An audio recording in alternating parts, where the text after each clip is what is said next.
नमस्कार दोस्तों, मैं हूं रेलवे पॉइंट्समैन अंकुश। जैसा कि आपको पता है कि रेलवे टेक्नीशियन ग्रेड 1 और ग्रेड 3 की भर्ती आ चुकी है और टोटल 6238 पदों पे भर्ती आई है। लेकिन बहुत सारे नए कैंडिडेट सिर्फ इस बात से कंफ्यूज हैं कि उनको किस आरआरबी जोन से फॉर्म भरना चाहिए, कहाँ पे कम कंपटीशन है और कहाँ पे उनके सिलेक्शन होने के चांसेस हैं, और हर एक कैंडिडेट के हिसाब से सेफ जोन कौन सा रहेगा और सही मायने में उनको कौन सा जोन चूज करना चाहिए। तो इस वीडियो में हम इन सारी बातों पे डिटेल में बात करेंगे और सभी नोटिफिकेशन में जो जो इम्पोर्टेंट चीज़ें हैं उन सभी के बारे में बात करेंगे।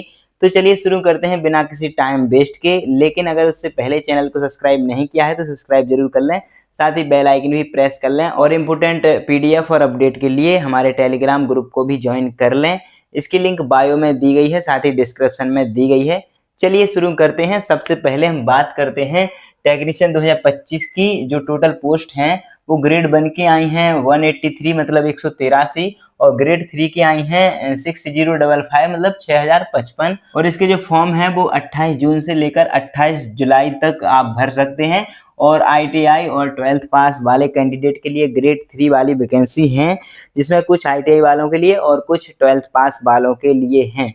और अगर इसकी एज लिमिट की बात करें तो ग्रेड 1 के लिए हमारी 18 से 33 साल तक एज लिमिट है, और वही ग्रेड 3 के लिए 18 से 30 साल। और जो SC ST वाले कैंडिडेट हैं उनको 5 साल का रिजर्वेशन, और जो OBC वाले हैं उनको 3 साल का एक्स्ट्रा एज रिलैक्सेशन मिल जाएगा। तो अब हमारा जो मेन मुद्दा है वो है कि आप किस जोन से फॉर्म अप्लाई करें। तो ये चीज़ बताने से पहले मैं आपको बता दूं कि अगर आप OBC SC ST या EWS कैंडिडेट हैं तो आपको सर्टिफिकेट बनवाने पड़ेंगे।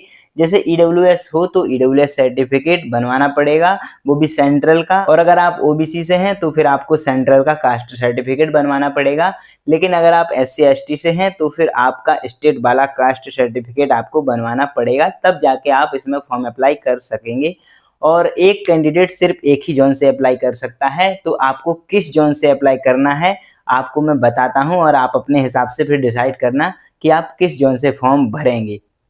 देखिए, सबसे पहले हम वैकेंसीज की बात करते हैं तो अहमदाबाद में हमारी 174 वैकेंसी, अजमेर में 139, बेंगलोर में 140, भोपाल में 210, भुवनेश्वर में 38, बिलासपुर में 71, चंडीगढ़ में 446, चेन्नई में 1347, गोरखपुर में 68, सिलीगुड़ी में 133, गुवाहाटी में 184, जम्मू और श्रीनगर में 296, कोलकाता में 1434, मालदा में 70, मुजफ्फरनगर में 6, मुंबई में 891, पटना में 7, प्रयागराज में 239, रांची में 35, सिकंदराबाद में 113 और तिरुवनंतपुरम में 197। ये सारी वैकेंसी हैं जो अलग अलग जोन वाइज आई हैं।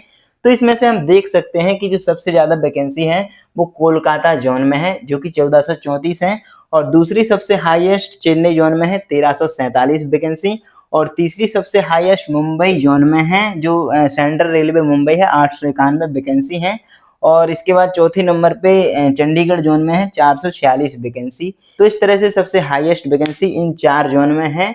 तो अगर आप कंपटीशन की बात करें तो अगर आपको ऐसा लगता है कि इसमें अगर 1434 वैकेंसी है तो कम कट ऑफ जाएगी, तो आप गलत हैं। क्योंकि 1434 वैकेंसी हो या फिर मात्र 200 वैकेंसी हो, इसमें सिर्फ पॉइंट मार्क्स का ही फर्क आएगा अगर आप कट ऑफ के हिसाब से आप फॉर्म भरने की सोच रहे हैं।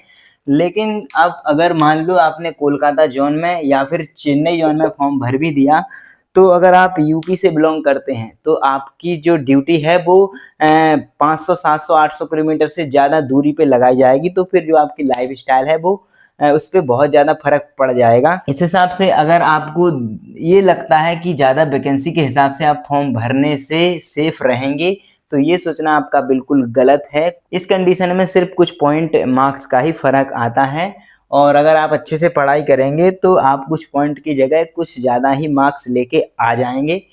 तो आप इस तरह से फॉर्म नहीं भरना कि इसमें ज़्यादा वैकेंसी है तो इसमें हम ज़्यादा फॉर्म भर देंगे। मेरे हिसाब से आप अपना जो होम जोन है वो भरिएगा। अभी इस बार क्या हुआ था, हमारे यहाँ का एक कैंडिडेट है, उसने चेन्नई जोन से फॉर्म भर दिया था और उसके मार्क्स आए थे 89, और यहाँ की जो कट ऑफ है लगभग 85 गई थी। तो 4 नंबर उसके इस जोन से भी ज़्यादा थे। मतलब अगर वो अपने प्रयागराज जोन से भी फॉर्म भर देता तब भी उसका सिलेक्शन हो जाता, और अभी जाके वो इस चीज़ को लेकर पछता रहा है। क्योंकि जो चेन्नई जोन है उसमें ज़्यादा वैकेंसी थी और वही वैकेंसी देख के उसने चेन्नई जोन से फॉर्म भर दिया था। तो मेरे हिसाब से आपको जो आपका होम जोन लगता है वही जोन से आपको फॉर्म भरना होगा और आपका कौन-सा होम जोन लगता है वो आपको देखने के लिए आप किसी अपने आस-पास वाले स्टेशन का नाम डाल के नेट पे सर्च कर सकते हैं और उस स्टेशन पे जाके भी पूछ सकते हैं कि हमारी स्टेशन किस आरआरबी जोन के अंदर आती है। बाकी अगर आपको नहीं पता है तो आप मुझे डायरेक्ट इंस्टाग्राम पे मैसेज करके भी मुझसे पूछ सकते हैं, तो मैं आपकी जगह के हिसाब से आपका जोन बता दूँगा। लेकिन अगर फिर भी आप ऐसा चाहते हैं कि ज़्यादा वैकेंसी जहाँ पे है वहाँ पे कम कट ऑफ जाएगी, ऑब्वियस सी बात है वहाँ पे कम कट ऑफ जा सकती है।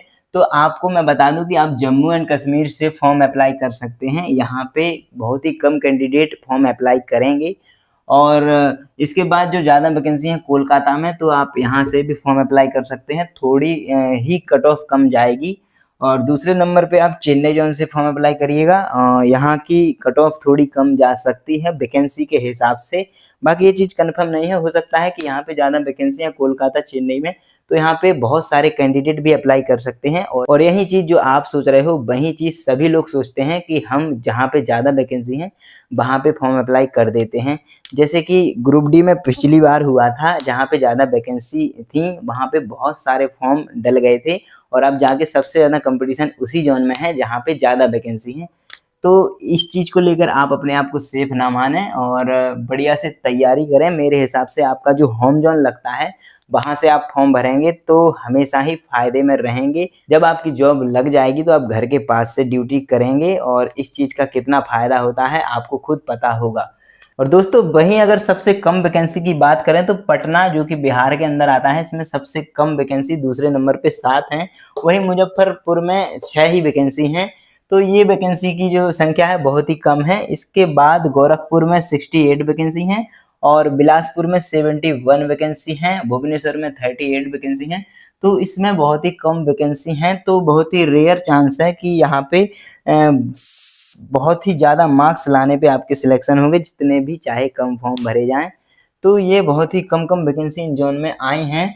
तो मेरे हिसाब से अगर आपको सिलेक्शन नंबर के हिसाब से चाहिए तो आप जो ने भी जोन बताए हैं इन जोन से आप फॉर्म बिल्कुल भी नहीं भरना। बाकी अगर आप घर से दूर ड्यूटी नहीं कर सकते हैं, घर छोड़कर दूर नहीं जा सकते हैं, तो फिर आपको मैं यही कहूँगा कि चाहे आपकी जोन में कितनी भी कम वैकेंसी हो, आप अपने होम जोन से ही फॉर्म अप्लाई करिएगा। अब कई कैंडिडेट ऐसा सोचते हैं कि हमें कहीं पे भी मिल जाए, बस जॉब मिल जाए।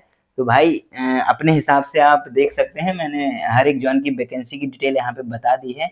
तो ये 4 जोन हैं वैकेंसी के हिसाब से हाईएस्ट जहाँ पे वैकेंसी है, तो आप उस हिसाब से फॉर्म भर सकते हैं। अगर आप मेरा सजेशन लेना चाहें तो मैं यही कहूँगा कि आप होम जोन से अपना फॉर्म भरिएगा।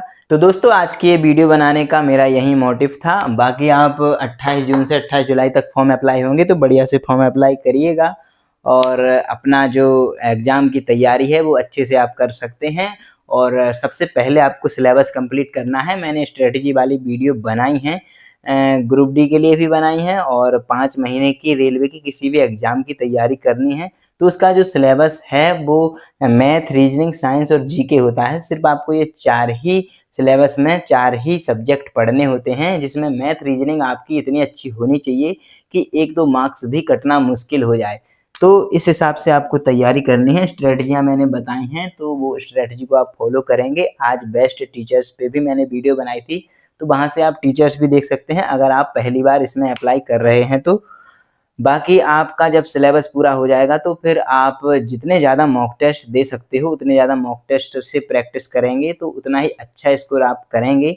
बाकी आजकल रेलवे में बहुत ही कम वैकेंसियाँ आने की वजह से कट ऑफ थोड़ी हाई जाने लगी है, लेकिन इतनी भी हाई नहीं जाती है। कई ऐसे कैंडिडेट हैं जो पहले यही सोचते थे और अभी पिछली बार के जो टेक्नीशियन का एग्ज़ाम फाइनल हो चुका है उसमें कई ऐसे ही कैंडिडेट ने सिलेक्शन लिया है जो पहले ये सोचते थे कि हाई कट ऑफ जाएगी। तो चलिए दोस्तों आज की वीडियो में यही था। तो दोस्तों उम्मीद है कि आपको इस वीडियो से थोड़ी बहुत हेल्प मिली होगी। अगर वीडियो पसंद आई है तो वीडियो को लाइक और अपने दोस्तों के साथ शेयर जरूर करिएगा और अगर अभी तक चैनल को सब्सक्राइब नहीं किया है तो सब्सक्राइब जरूर करिएगा। चलिए फिर मिलते हैं अगली वीडियो में, तब तक के लिए नमस्कार, धन्यवाद।